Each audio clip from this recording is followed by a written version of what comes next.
नमस्कार, आप देख रहे हैं नेता नज़र। दिल्ली में चारों तरफ चुनाव का माहौल है। सभी पार्टियां अपने-अपने कामों का बखान कर रही है, अपने उम्मीदवारों की घोषणा कर रही है।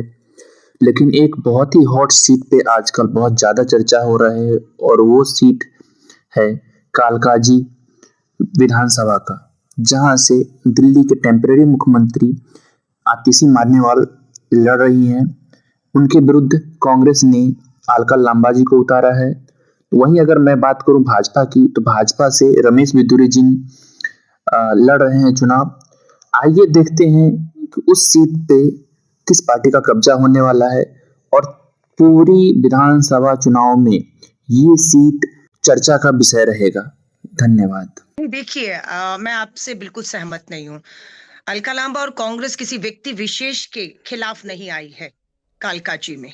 मैं कालकाजी के मुद्दों को लेकर आई हूँ। मैं अगर कैमरा घुमाऊं तो आपको दिखाऊंगी कि मैं इस समय कालकाजी और कालकाजी के लोगों के बीच में बैठी हूँ और उन्होंने भाजपा और कांग्रेस के राज में, आम आदमी पार्टी के राज में 10 सालों में कितना सहा है वो आज चर्चा हो रही है। 10 साल रमेश बिधूरी जी सांसद रहे ना, केंद्र में इनकी सरकार थी, केंद्र शासित राज्य है ना, एलजी आपके हैं, गृह मंत्रालय आपका। क्या दिया आपने 10 सालों से? आपके खिलाफ लोग थे रमेश बिधूरी जी की भाजपा को मजबूर होकर आपकी टिकट काटनी पड़ी क्योंकि लोगों में गुस्सा था।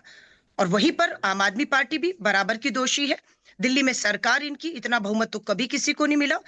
इनके विधायक है, इनकी मुख्यमंत्री की कालकाजी में मैं बैठी हुई हूँ और आप जिनके साथ कह रही है मेरा मुकाबला है, वही नहीं तय कर पा रही है वो टेम्परेरी है या नहीं।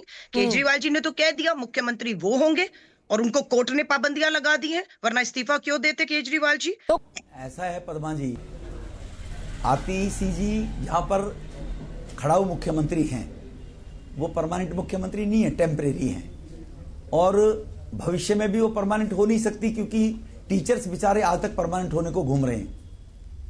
अभी जो गार्ड हैं सिविल डिफेंस वाले वो बेचारे 10,000 चक्कर लगा रहे हैं। और ये खड़ाऊ मुख्यमंत्री जी से मैं पूछना चाहता हूं पहले तो कि कांग्रेस के द्वारा, चोर कांग्रेस है, भ्रष्ट कांग्रेस है, ये सब कांग्रेस के भ्रष्टाचार के कारण केजरीवाल पैदा हुआ था और कहीं ना कहीं कांग्रेस भ्रष्ट थी, अलका जी को मालूम है, इसलिए इनको भी केजरीवाल साहब के पास जाना पड़ गया था। ये तो लौट के आई है वहां पर घूम के कि उन्होंने देखा कि कांग्रेस तो चोर थी, ये आम आदमी पार्टी वाले महाचोर हैं, तो चलो अपने घर में लौटकर चल पड़ती हूं जी। तो और जहां तक केंद्र सरकार का सवाल है, देश के अंदर, संविधान के अंदर हर काम बटे हुए हैं। गली बनाना, एमपी फंड कभी भी कहीं भी किसी मेंटेनेंस के काम में लगता ही नहीं है पूरे देश के अंदर। ये जो अलका जी कह रही है, पढ़ी लिखी भी है, यूनिवर्सिटी की नेता भी रही हैं, लेकिन राजनीति में लोगों को गुमराह करते रहेंगे। कोई पानी की लाइन अगर बदलनी है तो एमपी लेड से वो नहीं बदली जा सकती। जो 80,000 करोड़ आम आदमी पार्टी का फंड है, उसी से ही मेंटेनेंस रिपेयरिंग हो सकती है। एमपी के फंड से केवल न्यू प्रोजेक्ट बन सकते हैं। डीडीए का बरादगर निवासपुरी में वो केंद्र ने बनाया है, कालकाजी में बनाया कम्युनिटी सेंटर, वो एमपी के फंड उससे बना हुआ है, डीडीएस और एमपी के फंड से। हंसराज पार्क डीडीए का डेवलप हुआ, वो बना हुआ है। सरिता विहार के लिए अंडरपास कालकाजी के लोग निकल कर जाएं, वो केंद्र सरकार के द्वारा बनाया गया कालकाजी के अंदर। और जो साउथ दिल्ली में काम हुए कांग्रेस के टाइम में भी और केजरीवाल के टाइम में भी, 3 बार लगातार कांग्रेस की सरकार रही और संगम विहार और तुगलकाबाद से 3 बार कॉन्टिन्यूअस यहाँ के लोगों ने मुझे एमएलए बनाया है जोशी जी, और 3 बार बनाया तो पार्टी को लगा कि क्रेडिबिलिटी वाले लोग, लोकसभा में तो मोदी के नाम के लोग वोट दे ही रहे हैं। अब हमें दिल्ली लौटना पड़ेगा कि दिल्ली के लोगों की क्रेडिबिलिटी, जो कांग्रेस के भ्रष्टाचार से भाग गए लोग, छोड़ गए थे कांग्रेस से मोह, दुनिया भर के जल बोर्ड घोटाला, ये जो आंदोलन हुआ था ना रामलीला मैदान में, अन्ना आंदोलन, इसके पीछे पूरी ताकत बनकर आरएसएस खड़ी रही। जब मैं आम आदमी पार्टी में गई और पार्टी के बनने के बाद, सरकार बनने के बाद, भाजपा और आरएसएस का पूरा हस्तक्षेप देखा, इसमें कि ये तो भाजपा द्वारा खड़ी की गई, क्योंकि कांग्रेस को दिल्ली में शीला दीक्षित जी की सरकार को भाजपा नहीं हरा पा रही थी, इसलिए अपनी बी टीम को इन्होंने आगे किया। और उसके बाद जब मैं वहां गई तो मेरे को सच्चाई पता लगी। बिल्कुल मैं भाजपा में नहीं गई, रमेश बिधूरी जी लौटकर अपनी कांग्रेस में आई, जीरो से संघर्ष शुरू किया दिल्ली के लिए, और आज आप भ्रष्टाचार के आरोप फिर शीला दीक्षित जी पे लगा रहे हैं। मुझे बताइए, शीला जी रही यहीं पर थी अभी तक, आज दुनिया में नहीं है, और आज भी आप उनपे सिर्फ खोखले झूठे आरोप लगा के उन्हें बदनाम करते रहे और आज भी कर रहे हैं। आज मैं पूछना चाहती हूँ शीला दीक्षित जी की 15 साल सरकार के जो मंत्री विधायक थे आज भी यहीं पर हैं और आपकी पार्टी में है लवली जी, राजकुमार चौहान जी, भ्रष्ट थे ना, क्यों ले लिया, जेल में डालिए ना उन्हें। आप एक भी आरोप जो है वो साबित नहीं कर पाए ना शीला जी के ऊपर ना उनके 15 साल के कार्यकाल के ऊपर। सिर्फ अपने दाग को छुपाने का काम आपने किसी के ऊपर कीचड़ उछाल कर किया। दिल्ली सच्चाई अब जान। देखिए आप दोनों एक दूसरे को